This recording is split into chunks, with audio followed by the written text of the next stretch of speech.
O ano era 1870.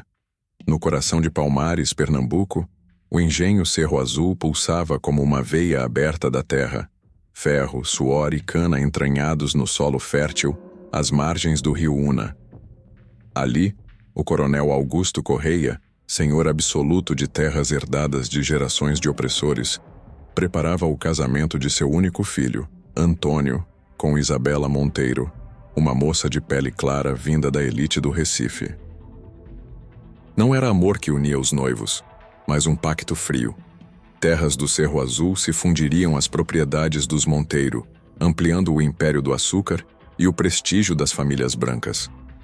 Enquanto a Casa Grande se enchia de convidados, senhores de engenhos vizinhos com seus ternos engomados e olhares de superioridade, a senzala mergulhava em silêncio forçado. Os cativos, sombras nos barracões de palha, não podiam se aproximar da capela improvisada no pátio. Quem ousasse erguer os olhos por curiosidade, recebia o chicote do capataz ou a ordem seca para baixar a cabeça. O rio Una corria indiferente ao lado, carregando os segredos da mata densa que escondia quilombos antigos, resquícios do lendário Palmares que o tempo não apagou.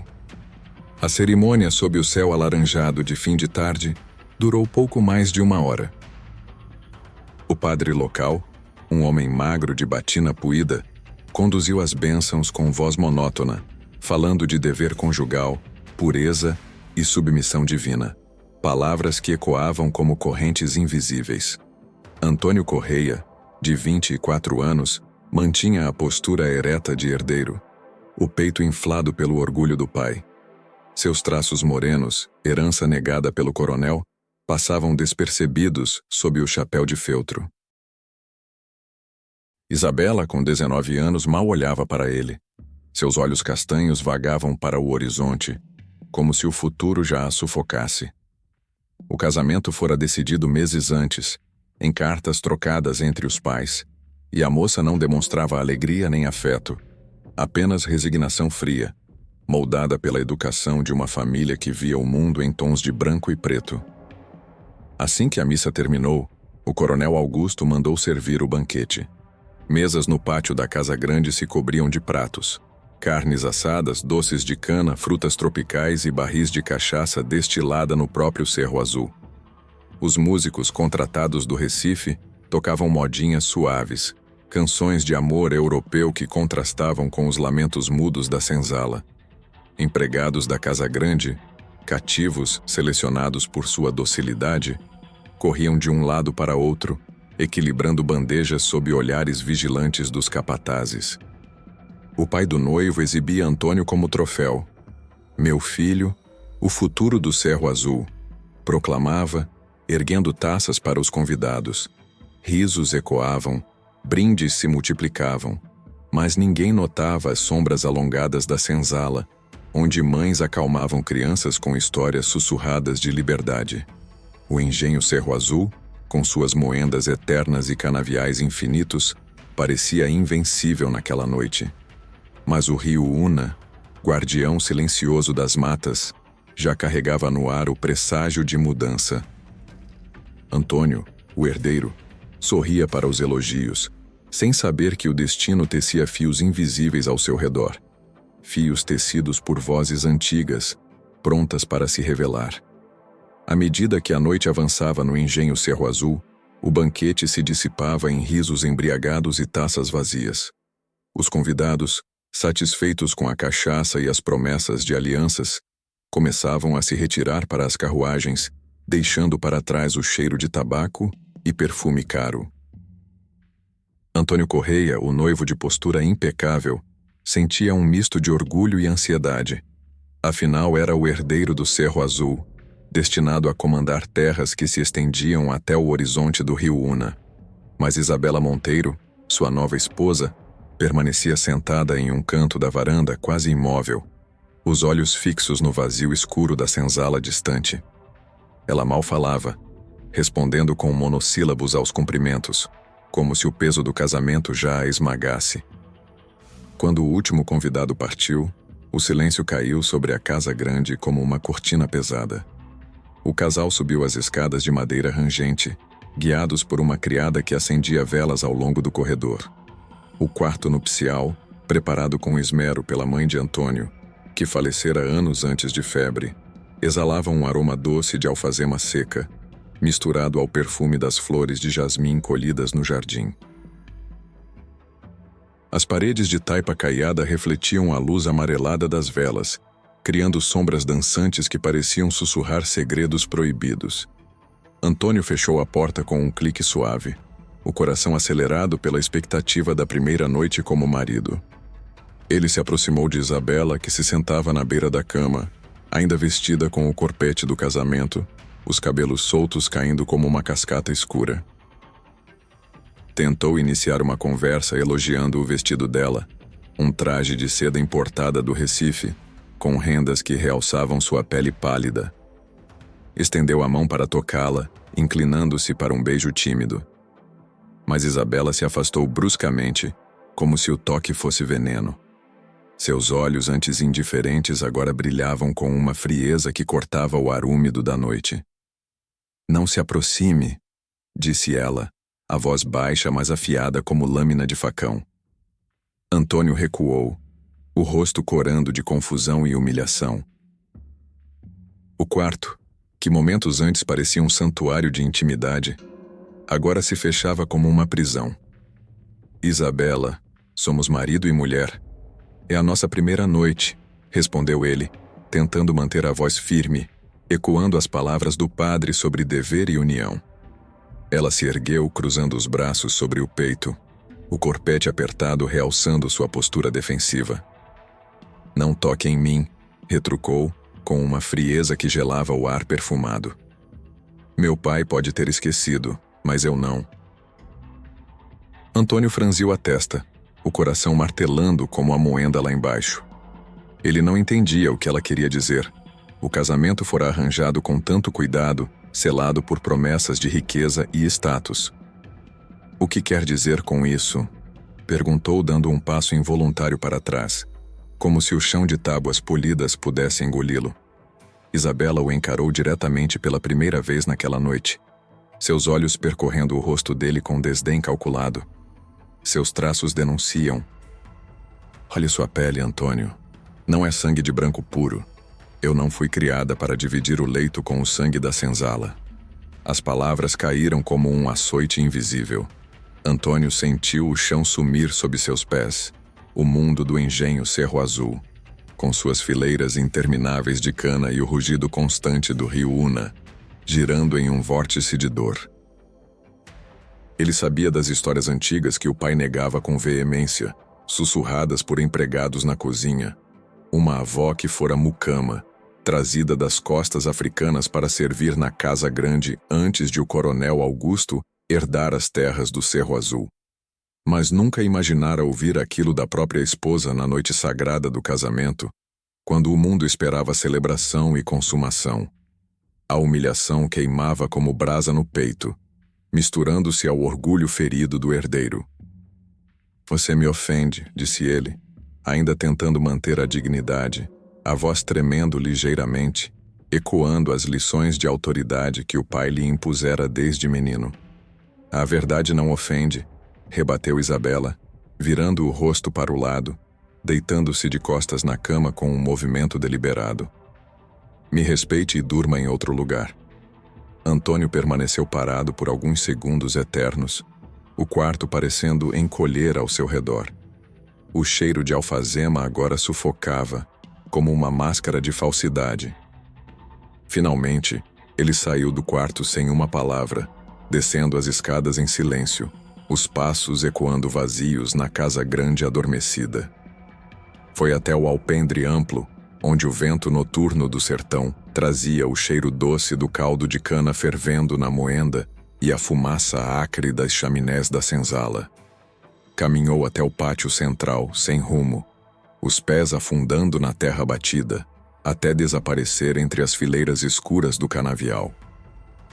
O rio Una, a poucos metros dali, corria sereno, como se zombasse da fraqueza humana.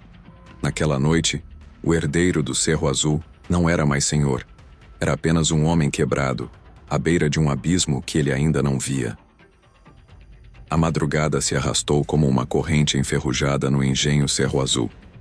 Antônio Correia vagou pelas fileiras intermináveis de cana, os pés afundando na terra úmida que ainda guardava o orvalho da noite.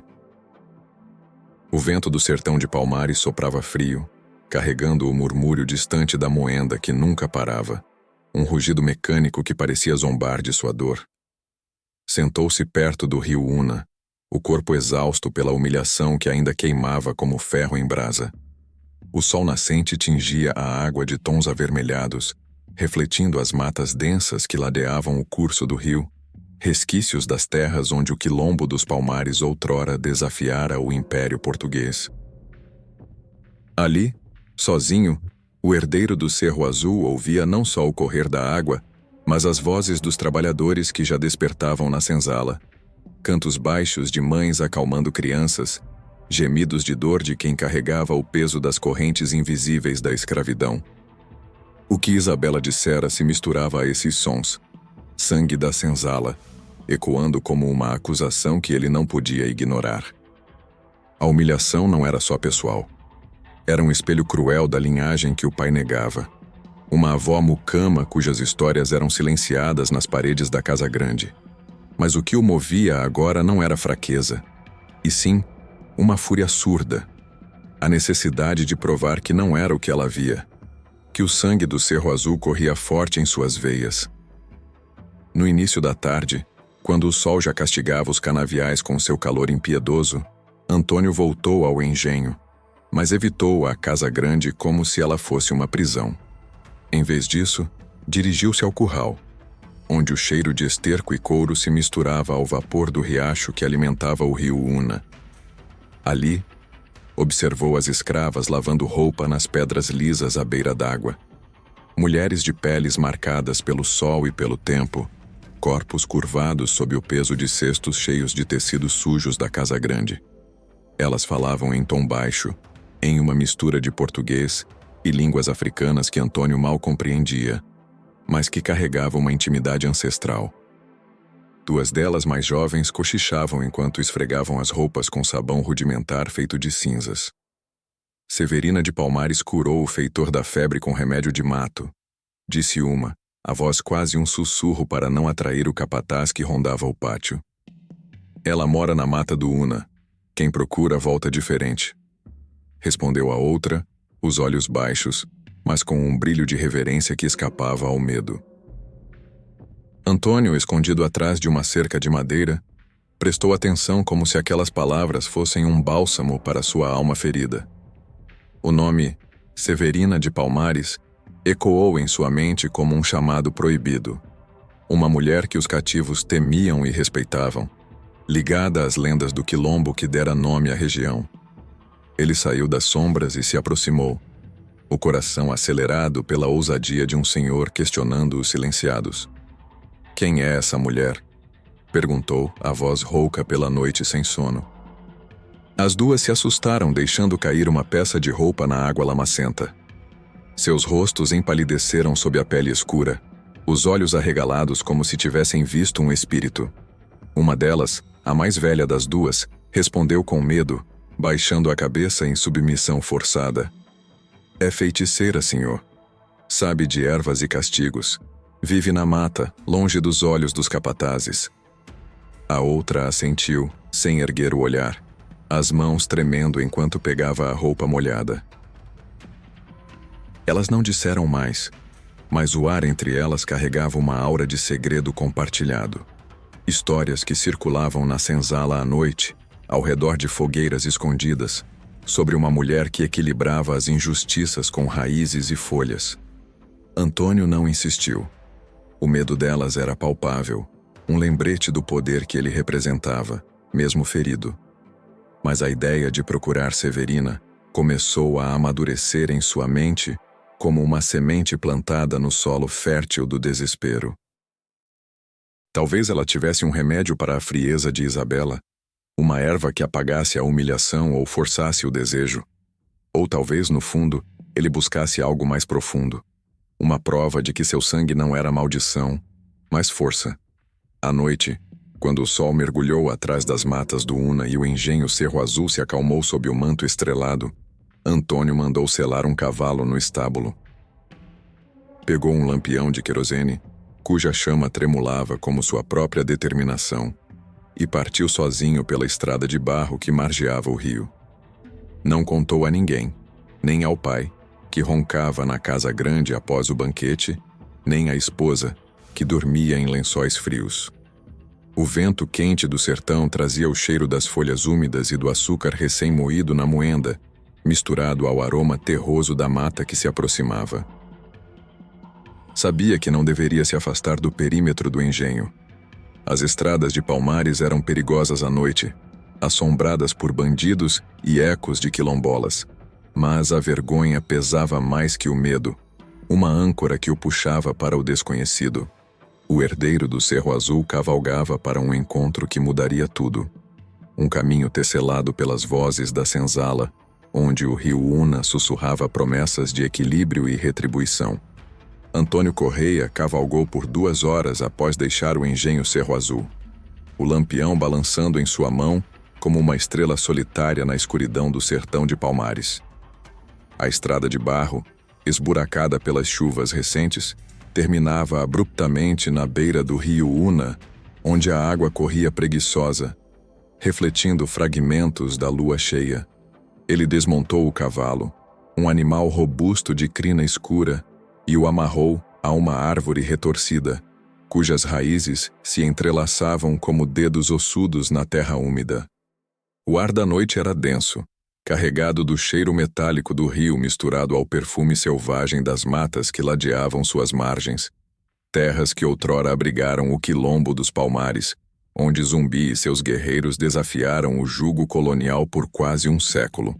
Antônio pegou o lampião embora a luz da lua ainda filtrasse através das copas, e começou a andar a pé, os passos abafados pelo tapete de folhas caídas e musgo. O chão era macio, traiçoeiro, como se a terra de Palmares testasse a determinação do intruso. Chamava o nome de Severina em voz baixa, quase um sussurro para não perturbar os espíritos da mata, ou atrair o rugido de onças que se diziam rondar aquelas trilhas. Não sabia exatamente o que esperava encontrar. As palavras das escravas no riacho do Una ecoavam em sua mente como um enigma. Uma mulher conhecida por remédios de mato e castigos que equilibravam as injustiças do mundo dos senhores. Antônio imaginava que ela poderia oferecer algo para mudar a frieza de Isabela, uma erva que dissolvesse o desprezo ou apagasse a humilhação da noite de núpcias como fumaça no vento. Continuava andando, seguindo o curso sinuoso do rio, cujo barulho constante, um gorgolejar ritmado, servia de bússola na escuridão. As árvores altas se fechavam ao seu redor, galhos entrelaçados formando um teto vivo que bloqueava o céu estrelado, e o ar cheirava a terra úmida, plantas selvagens e umidade que grudava na pele como suor frio. Depois de 1 hora de caminhada, o cansaço começou a pesar nos ombros, misturado à umidade que encharcava sua camisa de linho. Parou para beber água do cantil de couro que trouxera do engenho, sentando-se em uma pedra lisa à beira do rio. Olhou ao redor, o coração acelerado pela solidão da mata. O sol já se punhara horas antes, e agora a escuridão se aprofundava, pontuada apenas pelo zumbido de insetos noturnos. Acendeu o lampião com mãos trêmulas, a chama dançando e projetando sombras alongadas que pareciam figuras ancestrais emergindo das árvores. Foi então que notou uma trilha estreita, quase invisível, escondida por arbustos espinhosos e trepadeiras. Empurrou os galhos com as mãos, ignorando os arranhões que rasgavam a pele dos braços. A dor era nada comparada à que carregava no peito. A trilha serpenteava rio acima, subindo levemente para uma clareira pequena, onde a mata se abria como um segredo revelado. No centro da clareira, erguia-se uma cabana humilde de barro e palha, com uma porta de madeira tosca e uma chaminé improvisada de bambu. Fumaça fina saía dela, carregando o aroma picante de ervas queimadas, boldo, guiné, talvez raízes de jurema, plantas que os cativos sussurravam serem portadoras de visões e curas proibidas. Antônio se aproximou devagar, o lampião erguido como uma oferenda, o pulso acelerado pelo medo e pela expectativa. Bateu na porta com os nós dos dedos, o som ecoando seco na quietude da mata. Ninguém respondeu de imediato. Apenas o crepitar distante do fogo dentro da cabana. Ele chamou, a voz rouca pela jornada. Severina? Sou Antônio Correia, do Engenho Cerro Azul. Preciso falar com você. A porta se abriu devagar, rangendo nas dobradiças enferrujadas, revelando uma mulher de cerca de 40 anos. Sua pele escura brilhava à luz do lampião, marcada por cicatrizes antigas nos braços e pescoço. Marcas de chicote ou de rituais quilombolas, testemunhas de uma vida de fuga e resistência. Os cabelos trançados estavam presos por um pano colorido, e ela vestia uma saia longa de algodão cru e uma blusa sem mangas que deixava à mostra a força de seus ombros. Seus olhos, profundos como o rio Una, o fitaram sem surpresa ou medo, apenas uma calma ancestral, como se esperasse por ele desde o alvorecer do mundo. "O que um senhor de engenho faz aqui na mata do Una?" perguntou ela, a voz firme e grave, carregada do sotaque misto de África e sertão, que ecoava nas senzalas de Palmares. Antônio hesitou por um momento, o peso da cabana caindo sobre ele como a umidade da noite.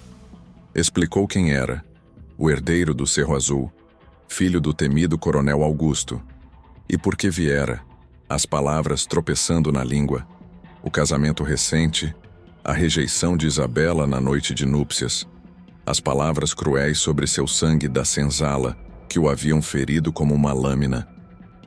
Contou da humilhação que o consumia, da necessidade de ser aceito como homem e senhor.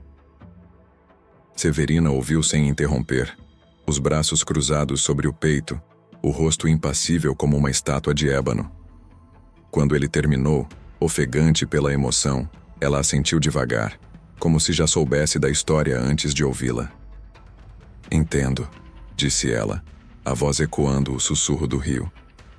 "Muitos senhores vêm atrás de mim por motivos assim: desejo negado, orgulho ferido, vingança contra o que não controlam."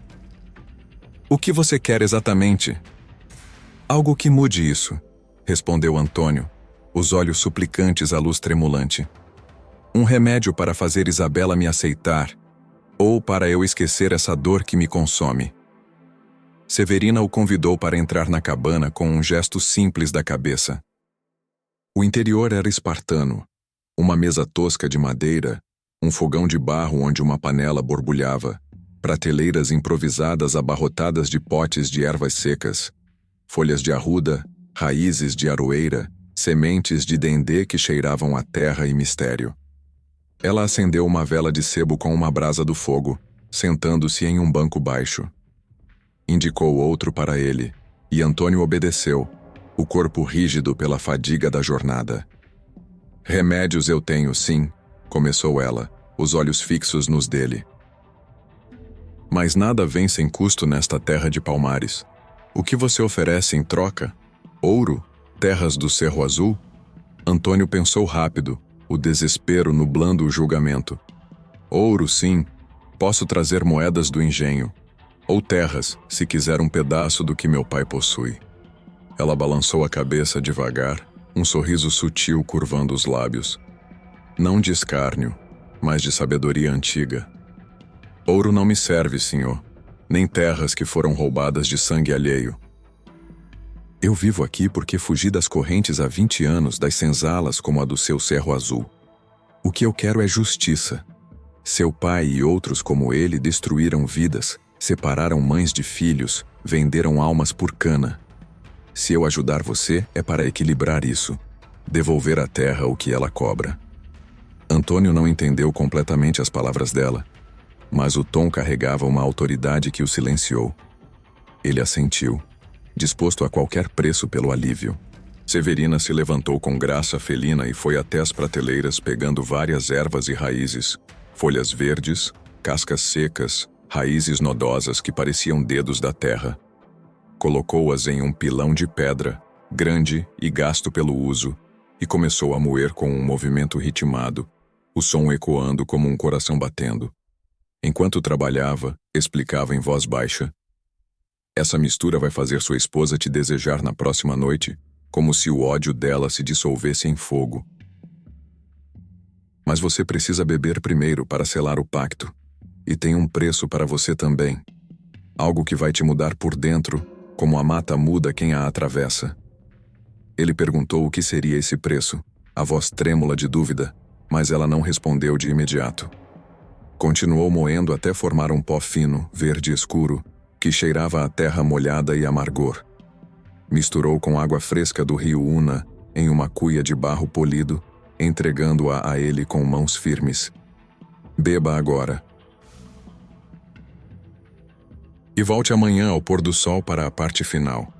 Traga uma camisa limpa e não conte a ninguém, nem ao seu coronel pai, nem assim a Isabela." Antônio pegou a cuia, sentindo o peso cerimonial dela em suas mãos. Bebeu devagar, o líquido amargo descendo pela garganta como casca de árvore ralada, queimando por dentro antes de se assentar no estômago como uma semente plantada. A queimação passou rápido, deixando um formigamento sutil nas veias. Severina observava, os olhos fixos nele como os de uma guardiã ancestral sem piscar. "Vá para casa agora", disse ela, a voz ecoando o murmúrio do rio lá fora. "Amanhã, ao pôr do sol, volte. A mata do Una guarda segredos, e você acaba de abrir um deles." Ele saiu da cabana cambaleando levemente, o efeito da poção já sussurrando em seu corpo. Montou no cavalo com esforço e seguiu de volta pela trilha, guiado pelo lampião que agora parecia mais fraco. A noite havia caído completamente, e o rio Una corria ao lado como um aliado silencioso. Pensava no que havia feito, acreditando que a mulher resolveria seu tormento com Isabela. Não imaginava que Severina de Palmares, com suas ervas e cicatrizes, planejava algo mais profundo, uma poção que não só curava desejos, mas cortava as raízes do poder, enfraquecendo devagar os homens que abusavam dele. O herdeiro do Cerro Azul cavalgava de volta, sem saber que o primeiro elo da corrente se rompera na mata. Ao chegar de volta ao engenho Cerro Azul, nas primeiras horas da madrugada, Antônio Correia amarrou o cavalo no estábulo com mãos ainda trêmulas do efeito da poção. O animal bufava exausto, o pelo úmido de suor e orvalho da mata do Una, enquanto o herdeiro subia as escadas da casa grande em silêncio absoluto, evitando os rangidos das tábuas que pudessem acordar o pai ou a esposa.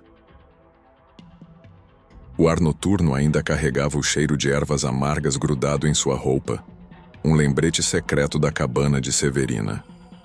Isabela dormia profundamente no quarto nupcial, os cabelos espalhados no travesseiro como fios negros de uma teia, alheia ao tormento do marido.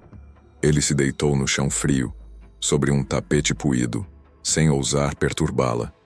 O corpo pesado pela jornada, a mente girando com as palavras da mulher da mata.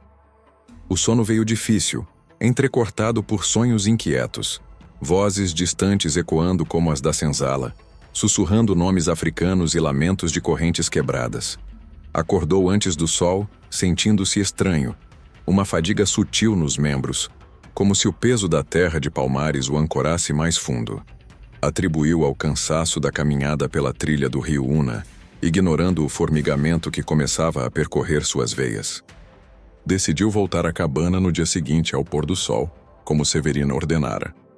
O plano dela já se movia nas sombras, e o senhorzinho do Cerro Azul caminhava involuntariamente para o centro de uma armadilha tecida por raízes e justiça ancestral. Antônio passou o dia seguinte tentando manter a fachada de normalidade no engenho Cerro Azul, como se a noite na mata fosse apenas um devaneio febril.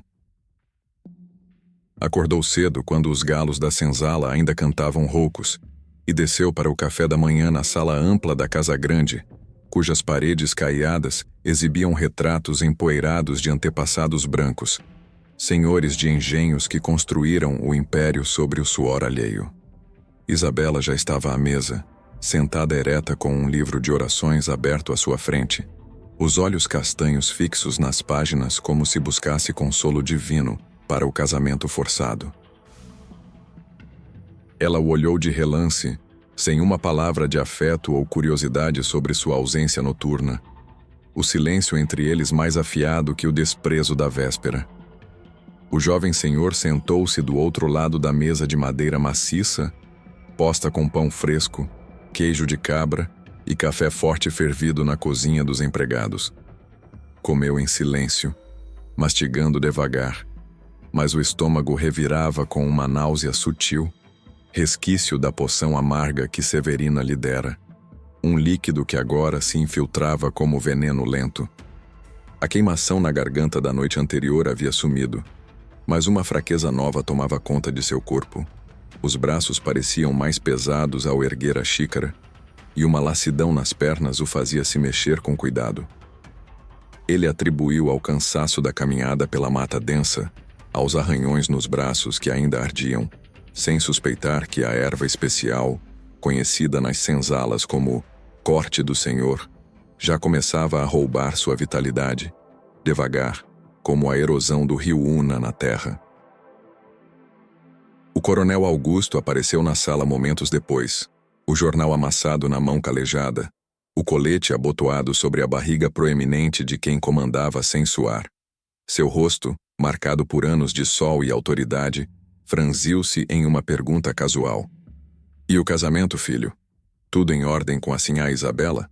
Antônio respondeu que sim, forçando um sorriso, sem entrar em detalhes sobre a rejeição ou a jornada secreta.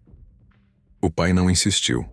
Augusto Correia era homem de poucas palavras, mais interessado na produção de açúcar que em dramas domésticos, e saiu para inspecionar a moenda, onde os cativos já moíam a cana sob o olhar dos capatazes. Isabela continuou lendo seu livro de orações, ignorando o marido como se ele fosse parte dos móveis da casa grande, o ar entre eles carregado de uma tensão não dita. O dia seguiu na rotina implacável do engenho. Antônio desceu ao pátio para supervisionar os trabalhadores nos canaviais, caminhando pelas fileiras verdes que se estendiam até o horizonte do rio Una.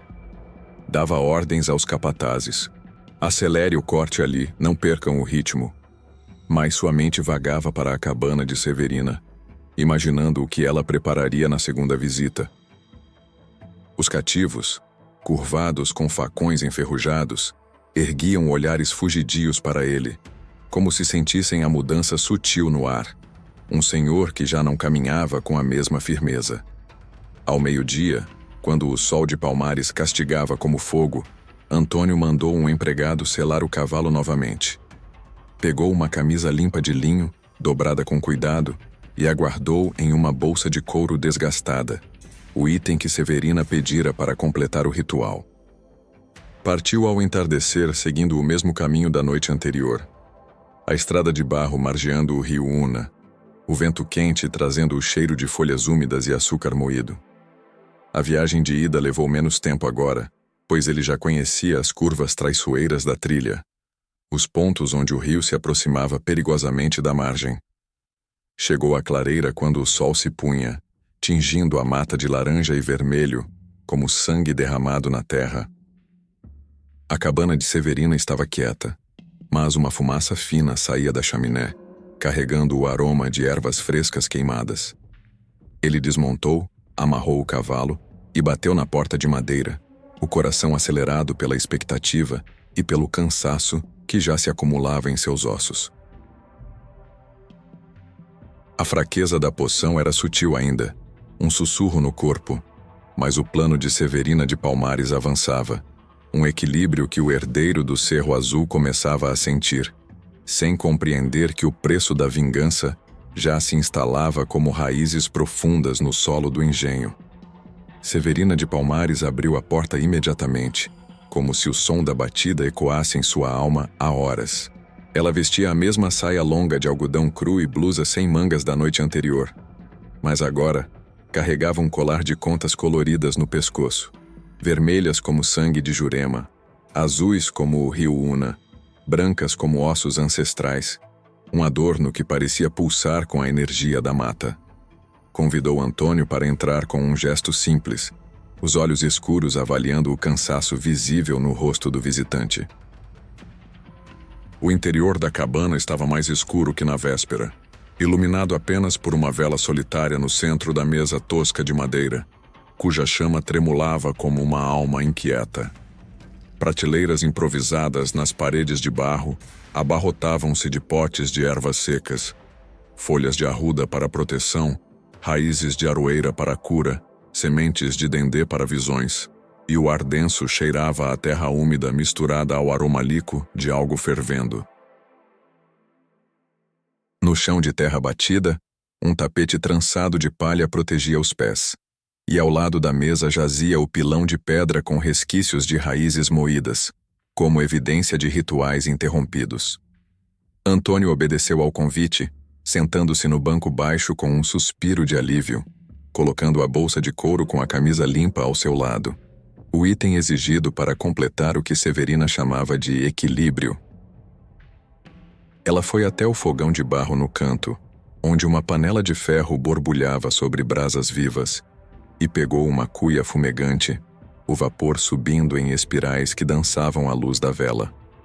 O cheiro era forte e invasivo, ervas amargas misturadas a algo terroso e metálico, como ferro enferrujado ou sangue diluído na água do rio Una. Severina sentou-se à frente dele, colocando a cuia na mesa com um gesto deliberado, e explicou o ritual em voz calma, mas carregada de peso ancestral, como se recitasse uma prece proibida. "Ontem você bebeu a base, senhor", começou ela, os olhos fixos nos dele sem piscar. "A raiz que abre o caminho para o desejo. Hoje é a poção final, o selo que age na sua esposa. Quando voltar para o engenho Cerro Azul, Isabela vai te querer como se o ódio dela se transformasse em fogo vivo. Mas para isso funcionar você precisa completar o pacto, beber e oferecer algo em troca." Antônio, sentindo a fraqueza sutil da primeira poção pulsar em suas veias como um rio subterrâneo, perguntou o que seria esse pacto, a voz rouca pela jornada e pelo cansaço que se acumulava. Severina respondeu com uma calma que cortava o ar úmido da cabana, como a lâmina de um facão escondido. "Eu fugi do seu engenho há 20 anos, do Cerro Azul mesmo", revelou ela, o tom carregado de memória dolorida. "Seu pai, o coronel Augusto, me comprou como menina nas feiras de Recife. Me usou como mucama na Casa Grande, limpando os pisos que pisavam almas quebradas. Quando engravidei de outro cativo, um homem forte das senzalas, ele me vendeu como mercadoria para outro lugar, separando-me do meu filho antes mesmo de nascer. Aprendi com as mulheres da Mata do Una, as guardiãs dos segredos de Palmares, como usar as plantas para curar ou punir. O que eu faço agora não é feitiçaria de senhor, é justiça. Você vai beber isso e me dar algo em troca. Não ouro, mas aceitação do equilíbrio." Ele hesitou, o rosto empalidecendo à luz da vela, mas o desespero pelo afeto de Isabela o impulsionou. Pegou a cuia que Severina lhe estendia, o líquido escuro e espesso como melado misturado à terra fértil do sertão, fumegando com um vapor que ardia nos olhos. Bebeu devagar, sentindo o gosto amargo descer pela garganta como veneno doce. Uma dor aguda explodindo no estômago por segundos antes de se espalhar como raízes invadindo o solo. Tossiu, o corpo curvando-se involuntariamente, e perguntou se estava pronto, a voz fraca como se já perdesse força. Severina assentiu impassível e pegou a camisa da bolsa de couro, desdobrando-a sobre a mesa com cuidado ritualístico. Começou a untá-la com um óleo viscoso feito de folhas esmagadas, talvez folhas de mamona ou boldo, moídas com sal da terra, as mãos movendo-se em círculos lentos, como se tecesse um feitiço invisível. Enquanto trabalhava, continuou a falar, a voz ecoando as histórias da senzala que Antônio nunca ouvira. "Meu nome completo é Severina dos Palmares porque fugi para as terras antigas do Quilombo, onde as mulheres mais velhas me ensinaram os segredos das plantas que curam o corpo e punem a alma. disse ela, os olhos brilhando com a memória. Essa poção que você bebeu tem duas partes entrelaçadas como cipós na mata. Uma age em Isabela, fazendo-a te desejar como se o preconceito dela se dissolvesse em paixão. A outra tira o seu poder de senhor. Não o físico todo de uma vez, como um golpe de chicote, mas aos poucos, como a erosão do rio Una nas margens. Você vai sentir fraqueza nas pernas, perda de vigor nos braços, uma exaustão que rouba a autoridade dia a dia. É o preço pela linhagem do seu pai, pelos cativos vendidos pelas mães separadas pela terra do Cerro Azul que bebeu sangue para crescer. Antônio franziu a testa, o choque atravessando-o como uma brisa fria da mata, o corpo já respondendo ao líquido com um peso nos membros. Você quer me enfraquecer? Eu vim por ajuda, não por castigo. Protestou, a voz tremendo, ecoando a vulnerabilidade que ele odiava admitir. Ajuda tem custo nesta terra de Palmares. Rebateu Severina sem erguer o tom, mas com uma firmeza que silenciava dúvidas. Muitos senhores como você vêm atrás de mim por desejo ou vingança. O feitor que quer amor de uma cativa, o coronel que busca esquecer culpas. Eu dou o que pedem, mas equilibro a balança. O que se rouba da terra, a terra cobra de volta. Beba o resto e aceite, ou saia agora e perca tudo. Ele terminou a cuia com um gole final, o corpo pesando como se carregasse o fardo de gerações, uma exaustão profunda se instalando nos ossos. Severina dobrou a camisa untada com cuidado, o óleo brilhando à luz da vela, e a entregou a ele como um talismã perigoso. Vista isso na próxima noite com Isabela, quando o sol se puser no Cerro Azul, instruiu ela, os olhos penetrantes. O óleo vai selar o efeito, fazendo o desejo dela florescer. Mas volte aqui em 3 dias para ver o resultado pleno. Se não cumprir o pacto, a poção vira veneno puro para você. Não morte rápida, mas um definhar que quebra senhores como galhos secos. Antônio pegou a camisa, sentindo o tecido úmido e quente em suas mãos, e saiu da cabana cambaleando levemente, o ar fresco da clareira, aliviando o sufoco do ritual. Montou no cavalo com esforço maior que na ida, as pernas protestando como se a terra do Una o puxasse para baixo, e voltou para o engenho sob a lua cheia que iluminava o caminho como um olho vigilante.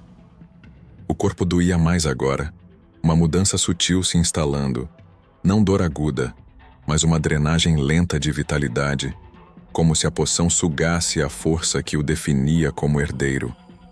Ele não entendia completamente o que Severina havia feito, tecendo ervas com memórias de opressão, mas acreditava que valeria a pena para reconquistar Isabela e restaurar seu orgulho. Ao chegar à casa grande do Cerro Azul, escondeu a camisa em um baú de madeira no quarto, trancando-a como um segredo perigoso.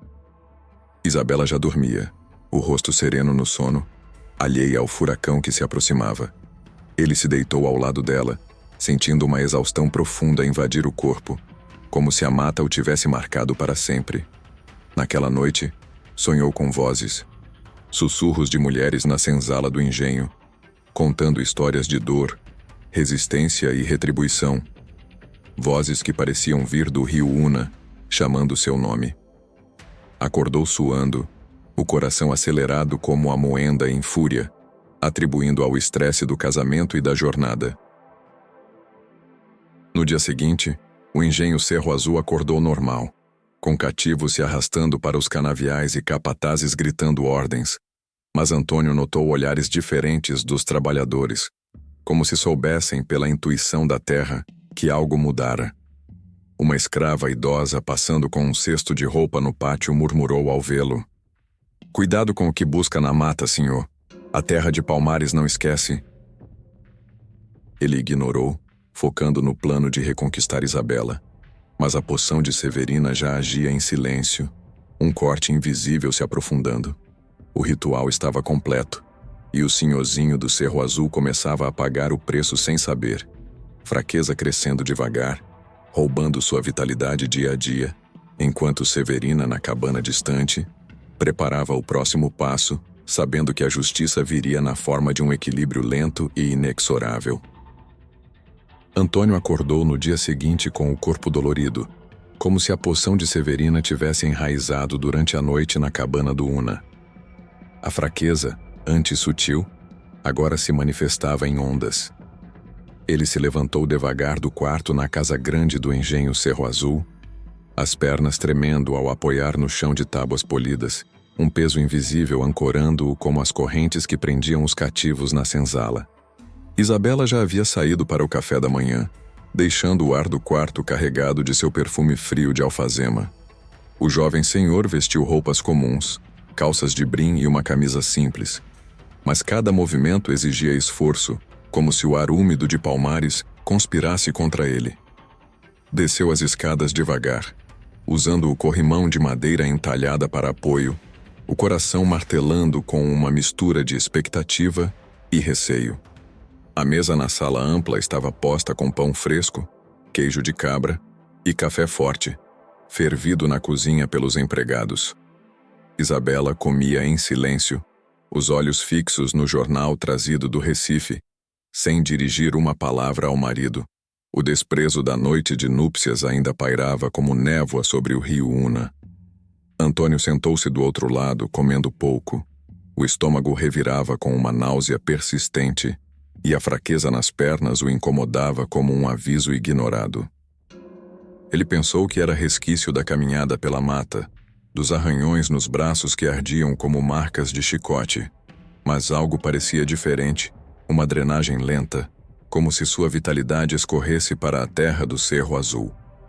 O coronel Augusto entrou na sala momentos depois, o colete abotoado sobre a barriga, o chapéu na mão, pronto para o dia de comando. Seu rosto marcado pelo sol de Palmares franziu-se em uma pergunta prática. Planos para hoje, filho? A colheita não espera fraquezas.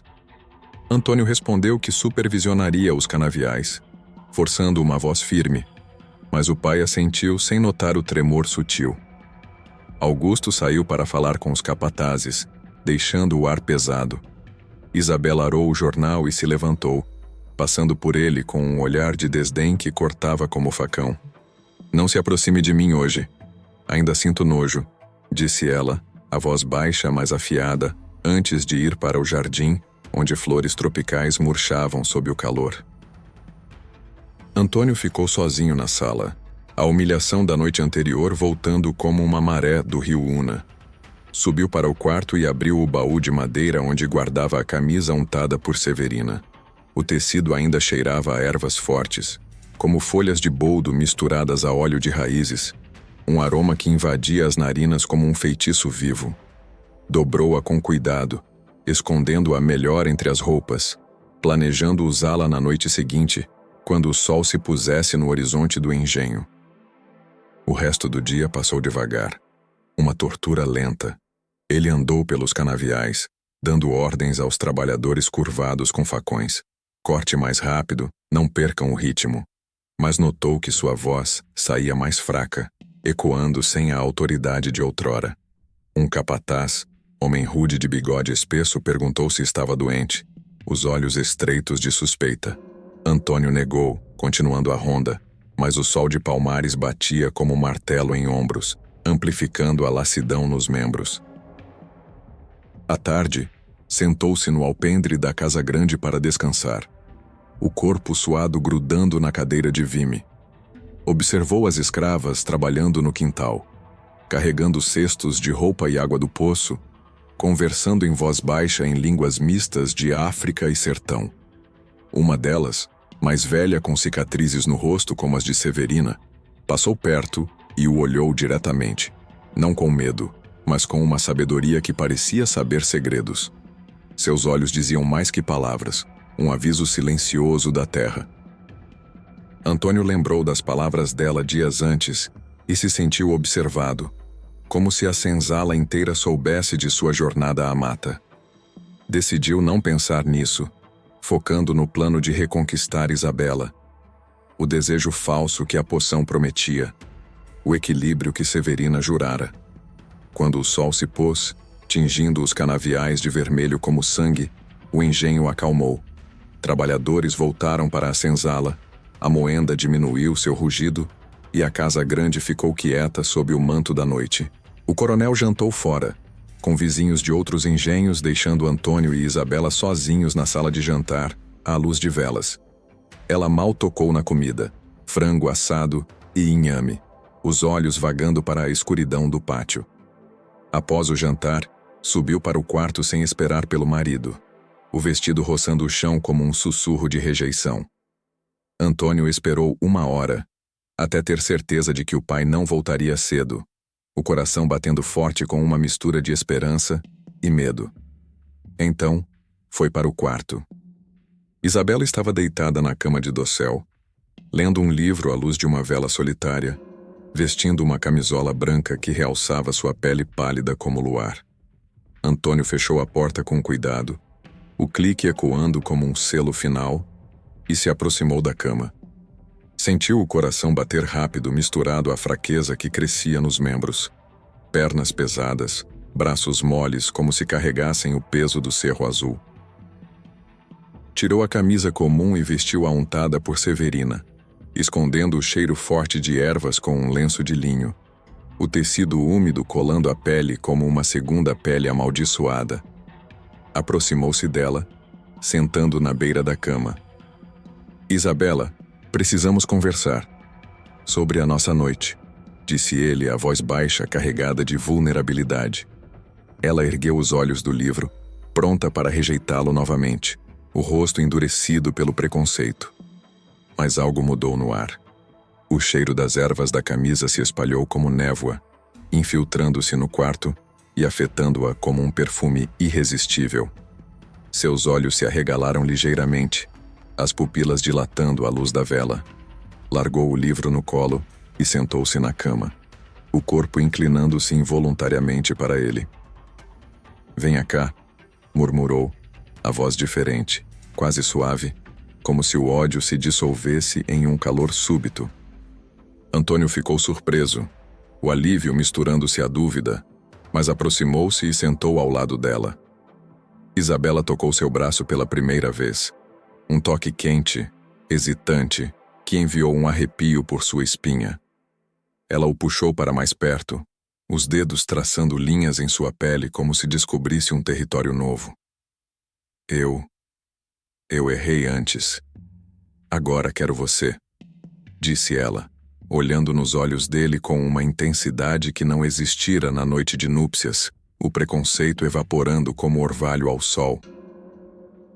O jovem senhor não acreditou no início, mas o desejo dela parecia real, impulsionado pelo óleo de Severina que selava o pacto. Eles se beijaram, lento e faminto, e Isabela se entregou completamente, puxando-o para a cama com uma paixão que apagava o passado. Foi a primeira vez que ela o aceitava, o corpo dela se moldando ao dele como se o feitiço tecesse uma união forçada. Antônio sentiu alívio inundá-lo, mas também uma dor crescente no corpo. Durante o ato, a fraqueza piorou. Pernas tremiam sob o peso. Uma queimação subia do estômago para o peito como raízes se contraindo. Ele ignorou, focando no momento, nos gemidos dela que enchiam o quarto como um canto proibido. Isabela o abraçava forte, as unhas cravando na pele, como se o ódio de antes se transformasse em posse. Quando terminaram exaustos e suados, ela se aninhou ao lado dele, adormecendo rápido com um suspiro satisfeito, o rosto sereno como se o mundo se corrigisse. Antônio, porém, ficou acordado, suando frio na escuridão.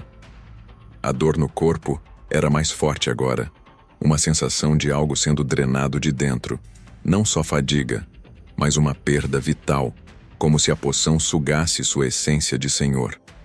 Lembrou das palavras de Severina sobre o preço, o equilíbrio pela linhagem do pai.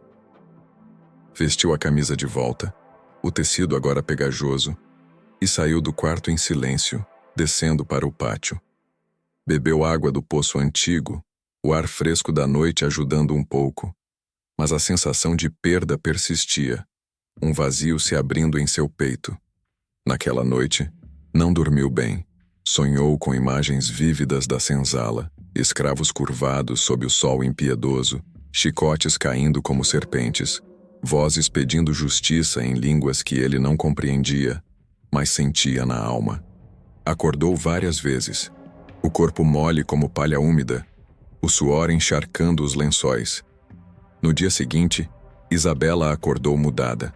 Sorriu para ele no café da manhã, tocando sua mão com ternura inesperada. "Ontem foi bom. Vamos tentar de novo hoje", disse ela, a voz carinhosa, como se a poção tivesse reescrito seu coração. Antônio assentiu, o alívio momentâneo mascarando a preocupação interna. A poção funcionara na esposa, transformando desprezo em desejo, mas o custo para ele se revelava.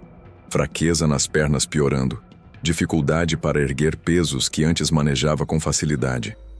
No engenho Cerro Azul, os capatazes comentaram que ele parecia pálido, os olhos fundos como os de um doente. Ele mandou um mensageiro discreto para a mata do Una, marcando o encontro com Severina em 3 dias, como combinado. Queria saber se aquilo era normal ou se precisava de mais remédio. Enquanto isso, Isabela aguê como uma esposa ideal pela primeira vez, tocando-o com afeto, planejando o dia juntos. Mas Antônio sabia, no fundo, que era efeito da poção. Um desejo falso, selado pela camisa untada. A noite de paixão havia completado o pacto, e o corte invisível de Severina avançava, roubando o controle de seu corpo. O senhorzinho do Cerro Azul começava a definhar, sem entender que a vingança da mulher de Palmares era lenta, precisa, como o rio Una, erodindo as margens do poder. Antônio passou os 2 dias seguintes no engenho Cerro Azul lidando com os efeitos implacáveis da poção de Severina. Uma batalha silenciosa contra o corpo que traía sua autoridade. No primeiro dia após a noite da camisa untada, ele acordou cedo, mas demorou para se levantar da cama de dossel na casa grande. O corpo pesava mais que o normal, como se as raízes da erva se entrelaçassem em seus músculos, e as pernas tremiam ao apoiar no chão frio de tábuas. Desceu para o café da manhã devagar, usando o corrimão entalhado como muleta. Cada degrau uma vitória forçada contra a fraqueza que subia como maré do rio Una. Isabela já estava à mesa na sala ampla, servindo chá de ervas em xícaras de porcelana fina, o rosto iluminado por um sorriso carinhoso que não existira antes, efeito da poção, tecendo desejo falso em seus olhos. Ela sorriu ao vê-lo, puxando uma cadeira com gentileza inesperada. "Bom dia, marido." "Dormiu bem?" perguntou a voz suave como o vento da mata, tocando sua mão com afeto que mascarava o preconceito passado. Antônio assentiu, surpreso com a mudança, mas o alívio era amargo. Comeu pão e queijo devagar, o apetite reduzido pela náusea que revirava o estômago, uma fadiga geral envolvendo-o como névoa úmida de Palmares. Isabela continuou tocando sua mão, falando sobre planos para o dia, talvez um passeio pelo jardim ou visitas a vizinhos, algo inédito em seu casamento forçado. Ele respondeu curto, a mente presa à fraqueza que pulsava nos membros como se a vitalidade escorresse para a terra do Cerro Azul. Após o café, o coronel Augusto chamou o filho para inspecionar os canaviais, sua voz trovejante ecoando do pátio. "Vamos, herdeiro, o açúcar não espera moleza." Antônio seguiu o pai, mas caminhava mais devagar, os passos arrastados na terra batida, o sol já castigando como fogo. Nos campos, o calor de Palmares batia impiedoso, os trabalhadores cortando cana com facões enferrujados, o ar cheio do cheiro doce e metálico da seiva. O capataz principal, homem de pele queimada e cicatrizes de brigas, relatou a produção diária. "Bom corte hoje, senhor, mas a moenda tá rangendo." E Antônio tentou erguer um feixe de cana para demonstrar força, como fazia antes para impor respeito. Mas os braços fraquejaram, o peso da carga caindo no chão com um baque surdo, espalhando folhas verdes como sangue derramado. O capataz olhou estranho, erguendo uma sobrancelha, mas não comentou. O coronel Augusto franziu a testa. o bigode tremendo de irritação. Você está doente, filho? Parece cansado demais para um correia, disse Augusto, a voz carregada de decepção, ecoando as expectativas de um senhor que via fraqueza como traição. É só o calor do Una. Vou descansar um pouco, respondeu Antônio, evitando o olhar do pai, o rosto corando de humilhação renovada. Voltou para a casa grande ao meio-dia, o sol no zênite transformando o pátio em fornalha. Isabela o esperava no alpendre com água fresca em um jarro de barro, ajudando-o a sentar na cadeira de vime com um toque maternal. Massageou seus ombros tensos, o gesto bem-vindo mas insuficiente contra a perda sutil que ele sentia. A voz saía mais baixa ao dar ordens aos empregados na cozinha. O corpo respondia devagar, como se a poção sugasse a essência de comando. À tarde, tentou cavalgar pelo perímetro do engenho, montando o mesmo cavalo da jornada à mata.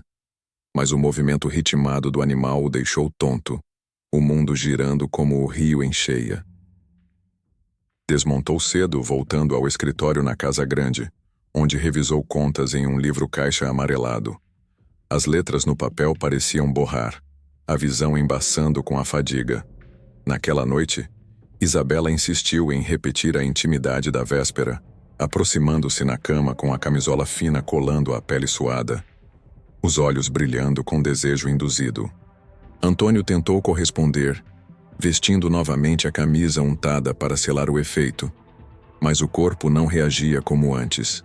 A fraqueza nas pernas o impedia de se mover com vigor, uma dor surda no ventre surgindo durante o ato, como raízes se contraindo.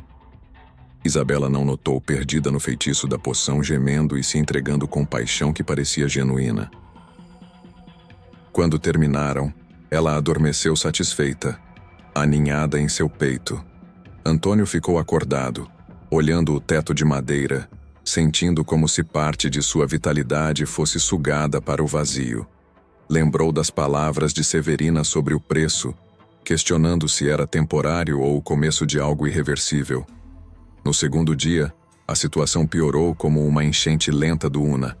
Acordou com suor frio encharcando os lençóis, dificuldade para respirar fundo, o peito apertado como por mãos invisíveis. Desceu para o café, mas comeu só metade do pão, o estômago rebelando-se. Isabela notou a palidez e perguntou, tocando sua testa com preocupação genuína pela primeira vez. Precisa de um médico? Você parece febril. Ele negou, mentindo que era cansaço do trabalho no engenho, mas internamente o pânico crescia. O coronel Augusto chamou o filho para uma reunião com compradores de açúcar no pátio, vozes negociando preços de barris. Antônio foi, mas durante a conversa sua voz falhou ao propor valores, rouca e baixa, como se o ar escapasse dos pulmões. O pai assumiu a fala, olhando para ele com preocupação velada, os olhos estreitos de suspeita. Vá para o quarto e descanse.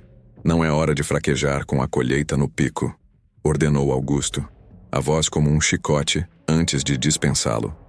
Antônio obedeceu, passando a tarde deitado na cama, o quarto girando levemente.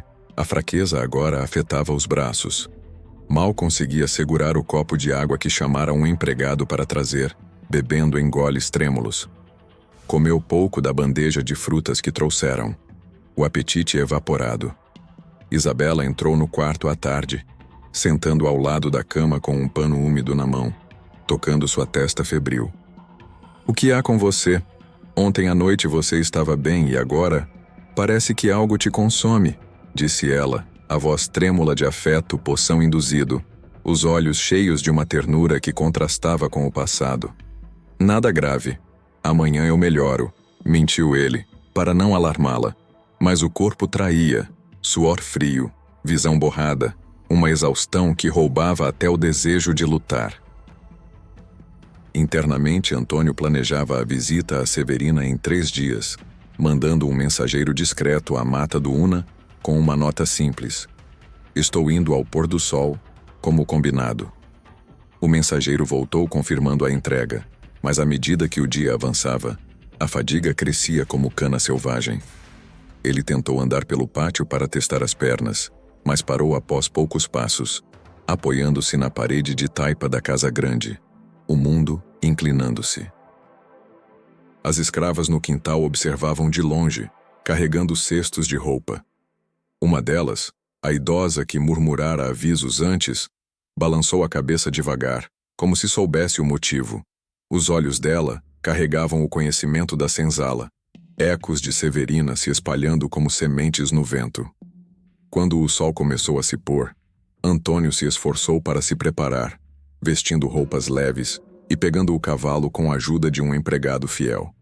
A viagem para o rio Una foi lenta, parando 2 vezes para descansar, o corpo pesado como chumbo sob o céu de Palmares. Chegou à clareira suando, mesmo com o ar fresco da mata, desmontando com dificuldade e caminhando até a cabana. Bateu na porta, ofegante, o peito arfando como um animal encurralado. A fraqueza se agravava, e o segredo do pacto começava a rachar as fundações do Cerro Azul, como o rio erodindo suas margens. Severina de Palmares abriu a porta da cabana e viu Antônio ofegante, o corpo curvado como uma cana murcha sob o sol de Palmares, o suor escorrendo pelo rosto pálido. Convidou-o para entrar com um aceno calmo, os olhos escuros avaliando a fraqueza que ela mesma plantara, não com piedade, mas com a satisfação de um equilíbrio se completando. Antônio sentou no banco baixo, respirando fundo para recuperar o fôlego, o ar denso da cabana cheirando a ervas frescas e terra úmida do rio Una. O que está acontecendo comigo? Estou fraco, não consigo nem andar direito pelo Cerro Azul, disse ele, a voz rouca e baixa, ecoando a perda que o consumia. As pernas tremem, os braços não erguem peso, e o cansaço me come vivo. Isso é o preço que você falou?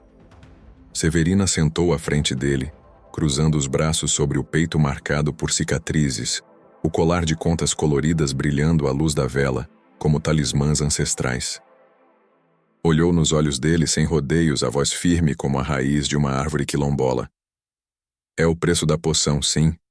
Eu avisei que tinha custo, senhor, respondeu ela, o tom carregado de justiça sem misericórdia. A erva que usei, colhida nas margens do Una, tira a força dos senhores como você, devagar, como a terra cobra o que foi roubado. Não é doença comum, como febre ou malária. É equilíbrio. Seu pai e a linhagem dele roubaram vitalidade de muitos. Mães separadas, cativos chicoteados, vidas moídas na cana do Cerro Azul. Agora você sente um pouco disso. O corte que equilibra a balança. Antônio protestou, o rosto contorcido em raiva e desespero, as mãos tremendo sobre a mesa tosca.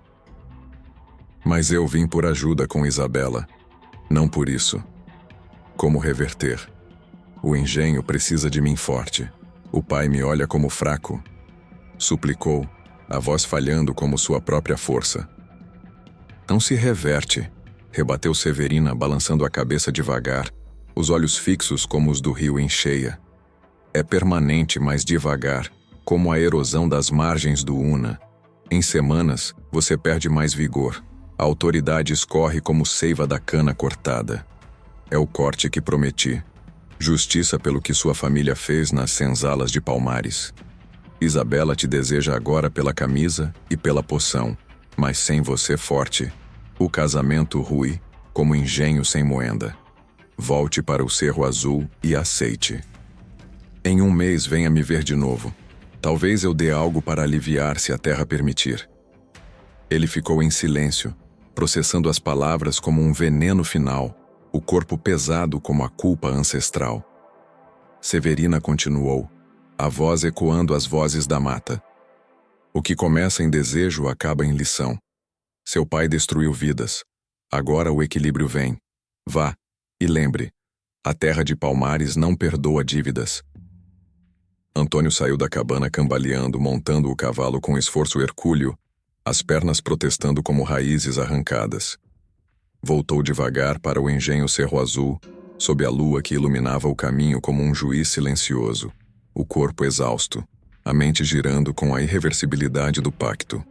Ao chegar, Amarrou o animal e subiu para o quarto, onde Isabela dormia serena.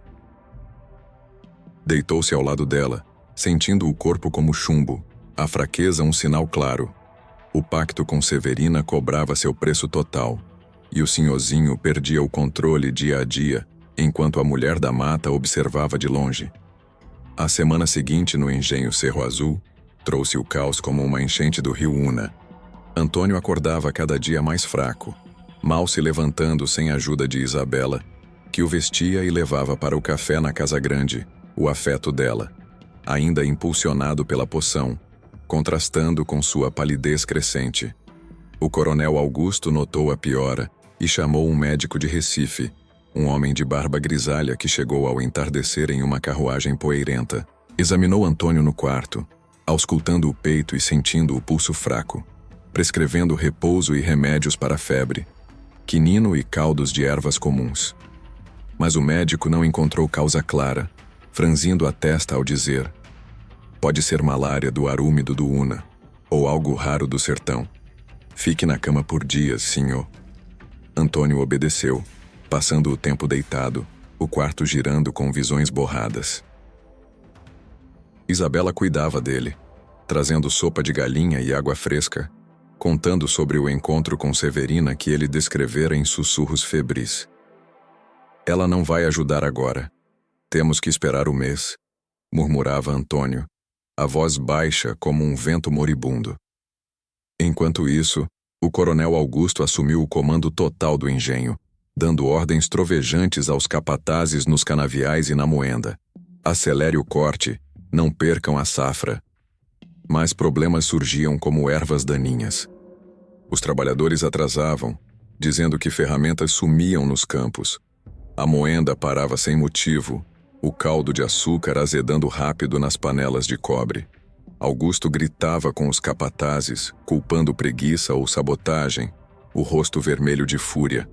Na senzala, as escravas e cativos conversavam em voz baixa à noite, ao redor de fogueiras escondidas. Elas sabiam de Severina, a idosa que alertara Isabela reunindo as mulheres dizendo: o senhorzinho foi atrás dela e agora paga.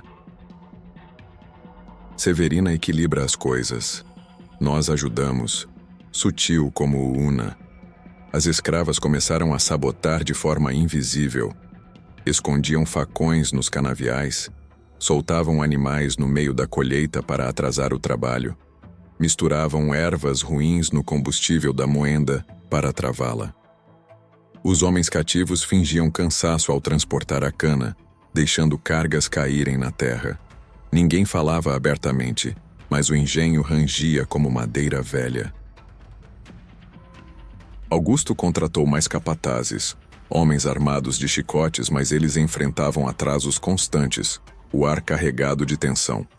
Isabela observava da varanda da casa grande, vendo as escravas no quintal e aproximando-se às vezes. Uma tarde, chamou a idosa para um canto discreto. Vocês estão fazendo algo? O engenho está parando, a moenda falha, perguntou, a voz trêmula. A mulher olhou nos olhos dela, sem baixar a cabeça pela primeira vez. Não é nós, sinhá. É o que Severina começou. O corte no senhorzinho é só o começo. A terra cobra o que foi roubado, devagar como raiz. Isabela voltou para dentro assustada, contando a Antônio no quarto. Ele ouviu deitado, o corpo mole na cama. Elas sabem. Severina deve ter contado, ou as vozes se espalharam pela senzala. Não podemos parar isso, disse ele com esforço, a voz um sussurro. À noite, o coronel Augusto reuniu os capatazes no pátio central gritando ordens para dobrar o trabalho. Chicoteiem se preciso, mas a cana não espera. Um capataz relatou fugas noturnas. 2 homens sumiram para a mata do Una, deixando ferramentas para trás. Augusto mandou vigias nas estradas de barro, mas as fugas continuaram, cativos escapando sob o manto da lua. Na senzala, as mulheres preparavam pacotes de comida seca para os que iam embora, cantando baixinho canções antigas de liberdade, ecos do quilombo dos Palmares. Antônio do quarto ouvia os distantes, sua fraqueza agora incluindo dores no peito que o faziam ofegar. Mal comia, e Isabela o alimentava com colher, os olhos dela cheios de preocupação, poção induzida. O médico voltou no terceiro dia, prescrevendo mais remédios, infusões de casca de quina, mas nada ajudava, o corpo de Antônio definhando como cana sem água. Pode ser envenenamento sutil. Alguém deu algo a ele? Perguntou o médico ao coronel, franzindo a testa. Augusto negou veementemente, mas suspeitou dos empregados, mandando revistar a senzala ao amanhecer. Os capatazes invadiram as cabanas de palha, virando tudo. Encontraram ervas secas escondidas e pacotes de comida para fugas. Prenderam 3 cativos, acusando-os de roubo e sabotagem, chicoteando-os no pátio como exemplo. Mas as escravas protestaram em silêncio, parando o trabalho no quintal. Lavadeiras largaram cestos, cozinheiras recusaram fogões. A moenda parou de novo, e o engenho perdeu um dia inteiro de produção. O ar carregado de revolta muda. Isabela tentou intervir com o sogro no escritório, a voz suplicante. Não bata neles. Pode piorar tudo. O Una já está em cheia, disse ela tocando o braço dele. Augusto a ignorou, o rosto endurecido como pedra. Sem disciplina, o cerro azul cai. Seu marido já é fraco o suficiente.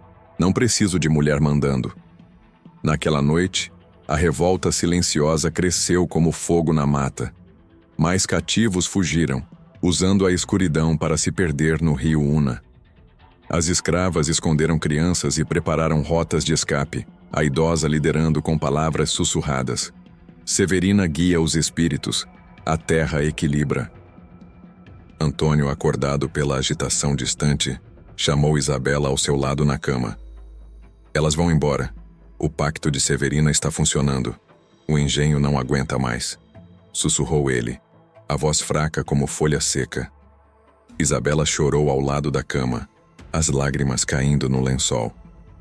O que fizemos foi errado. Meu preconceito e sua busca trouxeram isso. Lamentou, o afeto dela agora misturado à culpa real. O casal passou a noite em silêncio, ouvindo os sons da senzala, murmúrios virando cantos de liberdade. O coronel Augusto dormia alheio no quarto ao lado, mas o engenho Cerro Azul desmoronava por dentro, as raízes do poder cortadas pela justiça de Severina. Os cativos ganhavam força enquanto Antônio perdia a sua, e a mulher da mata, de longe, via o equilíbrio se completar na forma de uma revolta que ecoava o antigo Palmares. O engenho Cerro Azul entrou em colapso total na semana seguinte à revolta silenciosa, como se a terra de Palmares finalmente cuspisse o peso de gerações de opressão. No dia após o ataque dos fugidos, cativos que voltaram da mata do Una armados com facões roubados, ateando fogo a um barracão de ferramentas sem matar, apenas avisando, o coronel Augusto acordou com o pátio em desordem total. Cinzas espalhadas pelo vento, capatazes restantes pedindo demissão em massa, os poucos cativos que ficaram parando o trabalho nos canaviais como um mar de cana imóvel. Augusto andou pelo engenho gritando ordens furiosas. Voltem ao corte ou chicoteio todos. Mas ninguém obedeceu. O ar carregava o cheiro de fumaça e liberdade. O rio Una correndo ao lado, como testemunha indiferente. Ele entrou na casa grande e encontrou Antônio sentado na sala, apoiado em Isabela, o filho bebendo o alívio temporário que ela trouxera da cabana de Severina. Uma cuia de ervas que diminuiu a dor no peito, permitindo que se movesse um pouco, mas não restaurando a força perdida. Levante-se e mande neles. Isso é seu dever como herdeiro do Cerro Azul, trovejou Augusto, o rosto vermelho de raiva, o chapéu caindo no chão poeirento. Antônio olhou para o pai, os olhos fundos mas firmes pela primeira vez. A fraqueza revelando uma clareza nova. Não. O engenho acabou, pai. Os cativos foram embora por causa do que fizemos. Anos de correntes, chicotes, vidas moídas na cana. Deixe-os ir. O Cerro Azul não vale mais isso, disse ele, a voz ainda fraca, mas carregada de uma verdade que o pacto de Severina forçara a emergir. Augusto ficou furioso, batendo a mesa com o punho calejado. Você é fraco. Essa doença te amoleceu como palha molhada. Eu vendo tudo e começo outro lugar maior que Palmares, gritou, saindo para mandar cartas a compradores em Recife, oferecendo as terras baratas. Mas as notícias do ataque e das fugas se espalharam como sementes no vento, e ninguém quis comprar. O medo da maldição da mata do Una afastava os senhores vizinhos. Os cativos fugidos formaram um grupo na mata, guiados por Severina de Palmares, plantando cana em terras livres às margens do rio e vendendo para vilarejos próximos, livres das moendas opressoras. A idosa da senzala juntou-se a eles, levando mulheres e crianças, erguendo cabanas simples onde cantos ancestrais ecoavam à noite. O engenho ficou vazio, canaviais crescendo selvagens, a moenda silenciosa como uma tumba. Antônio e Isabela decidiram sair, com o pouco ouro da família que Augusto não tocara em sua fúria. Compraram uma casa pequena em uma vila próxima a Palmares, longe do rio Una e de suas memórias amargas. Isabela ajudou o marido a se mudar, carregando malas leves enquanto ele caminhava devagar, apoiado em uma bengala improvisada. O coronel Augusto ficou sozinho na casa grande, bebendo cachaça destilada no próprio engenho, recusando ajuda de empregados fiéis. Morreu 2 meses depois de raiva consumida e doença no fígado, o corpo inchado como a safra perdida, o legado do Cerro Azul morrendo com ele em uma cama vazia. As terras voltaram para a mata, cipós e árvores engolindo as ruínas da moenda e da senzala, o rio Una lavando os ecos de chicotes. Antônio viveu mais 10 anos na vila, a fraqueza de Severina nunca sumindo completamente. Caminhava devagar pelas ruas de terra, trabalhava em tarefas leves como consertar cercas de madeira ou plantar hortas simples, o corpo marcado pelo corte invisível. Isabela cuidava da casa modesta, vendendo frutas no mercado local. O preconceito dela evaporando com o tempo e a poção, transformando-se em um afeto real forjado na dor compartilhada. O casal teve um filho, um menino de traços mistos como os de Antônio, que cresceu ouvindo histórias do engenho, não de glória, mas de erro e lição. Nunca busque poder assim, filho. Ouça as pessoas, respeite a terra que nos carrega, dizia Antônio ao menino, sentado no alpendre sob o sol brando de Palmares, a voz fraca mas sábia. Isabela mudou profundamente. O ódio inicial sumiu, e ela ajudava as mulheres da vila, muitas ex-cativas fugidas do Cerro Azul, compartilhando ervas e conselhos, tecendo laços que Severina aprovaria. Elas falavam de Severina como lenda viva, a mulher que equilibrava injustiças com raízes do Una. Severina continuou na cabana da clareira, curando quem pedia com humildade e castigando quem abusava de poder, nunca mais vendo Antônio pessoalmente, mas sabendo do fim do engenho por viajantes que passavam pela mata. Anos depois, em 1888, a Lei Áurea libertou os escravos restantes no Brasil, um eco nacional da revolta silenciosa do Cerro Azul. Os filhos dos fugidos formaram uma comunidade perto do rio Una, erguendo uma capela simples de barro, onde contavam a história de Severina como exemplo de resistência, não com violência de armas, mas com ervas e equilíbrio ancestral.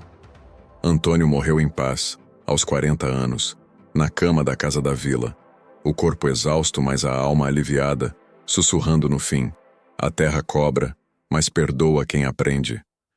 Isabela viveu até velha, ensinando o filho a respeitar a terra e as vozes silenciadas, morrendo cercada de netos que carregavam o sangue misto do Cerro Azul. O legado de Severina de Palmares era claro e eterno. Ela cortou o poder dos senhores com ervas e justiça, sem derramar sangue direto, mas plantando sementes de mudança que cresceram como a mata ao redor do rio Una. O engenho Cerro Azul virou ruína coberta de mato, as paredes da casa grande desabando sob cipós, a moenda um esqueleto enferrujado onde pássaros faziam ninho. As vozes dos cativos ecoaram livres, transformando-se em cantos de comunidade nas terras livres. Quem ouvia a história, nos vilarejos de Palmares ou nas senzalas vizinhas, aprendia a lição profunda. O que se rouba da terra retorna multiplicado, e a verdadeira força vem do equilíbrio, não da corrente. Severina continuou na mata até o fim de seus dias, guardiã das antigas tradições africanas e quilombolas, seu nome se espalhando por Pernambuco como símbolo de quem equilibra as contas da escravidão. Hoje, nas margens do rio Una, o vento ainda sussurra seu nome, um lembrete de que as vozes da senzala nunca se calam. Elas renascem na terra, livres e eternas. E você, ouvinte das sombras, o que faria se a mata pedisse equilíbrio pelo seu passado? As raízes de Palmares esperam.